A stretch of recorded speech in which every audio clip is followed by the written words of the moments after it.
આપણે અડદની દાળ બનાવવાની છે. અડદની દાળ બનાવવા માટે આપણે 4 ચમચી અડદની દાળ લઈશું. તો આપણે એને બાફવા મૂકીશું. આપણે 4 ચમચી અડદની દાળ લીધી છે, તો આપણે એને બાફવા મૂકીશું. આપણે 2 ગ્લાસ પાણી નાખીશું. 2 ગ્લાસ પાણી નાખવાનું છે. આપણે ગેસને ચાલુ કરીશું. આપણે એમાં અડધી ચમચી મીઠું એડ કરવાનું છે. દાળને આપણે ધોઈ લઈશું 2 પાણીથી. સરસ દાળને ધોઈ લેવાની છે. આપણે દાળને ઓરી દઈશું. આપણે કુકરને બંધ કરી દઈશું. આપણે 2 થી 3 સીટી થવા દેવાની છે. 3 સીટી થાય એટલે આપણે ઉતારી લઈશું. આપણે થોડોક ધીમો ગેસ કરી નાખીએ. આપણે અડદની દાળ બનાવવાની છે. તો અડદની દાળ બનાવવા માટે આ તજ, લવિંગ અને 2-3 કાળા મરી, આપણે અડધી ચમચી મરચું લીધું છે. આ અડધી ચમચી હિંગ લીધી છે. આ ધાણા જીરું અને હળદર, મીઠો લીમડો છે. આ કડી પત્તા, ઓલા તમામ પત્ર છે. આ લસણની પેસ્ટ છે. આમ આપણે ટમેટા, લીલા મરચાં અને આ સૂકા મરચાં વઘાર માટે. તો આપણે હવે વઘાર કરીશું.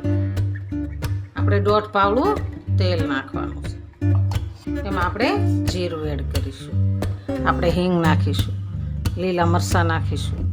આપણે લસણની પેસ્ટ નાખીશું. એમાં આપણે તમામ પત્ર નાખીશું. મીઠો લીમડો નાખીશું. પછી આપણે તજ, લવિંગને એ નાખીશું. પછી આપણે લીલા મરચાં એડ કરીશું. એમાં આપણે ટમેટા એડ કરીશું. ટમેટા એડ કરી અને સરસ હલાવી.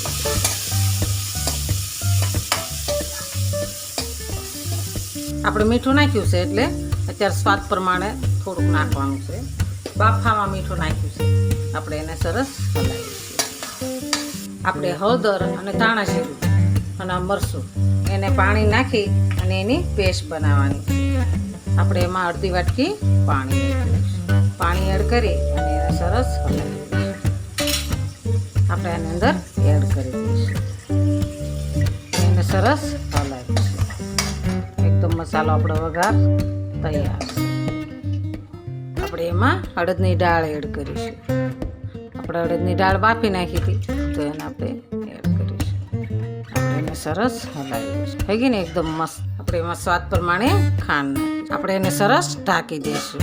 આપણે અડદની દાળ સરસ તૈયાર થઈ ગઈ છે. તો આપણે એમાં લીલા ધાણા એડ કરીશું. આપણે ગેસ બંધ કરી દઈશું. સરસ એકદમ મસ્ત બની ગઈ છે. આપણે એને ઉતારી લઈશું. આપણે દાળ સરસ તૈયાર છે. એકદમ મસ્ત દાળ બની ગઈ છે. આપણે અડદની દાળ સરસ તૈયાર છે. અડદની દાળ, અથાણું, ડુંગળી, લીલા મરચાં અને ભાખરી. હાલો ખાવા. આ મારો વિડીયો ગમે તો લાઈક, શેર અને સબસ્ક્રાઈબ કરી દેજો. રાધે રાધે.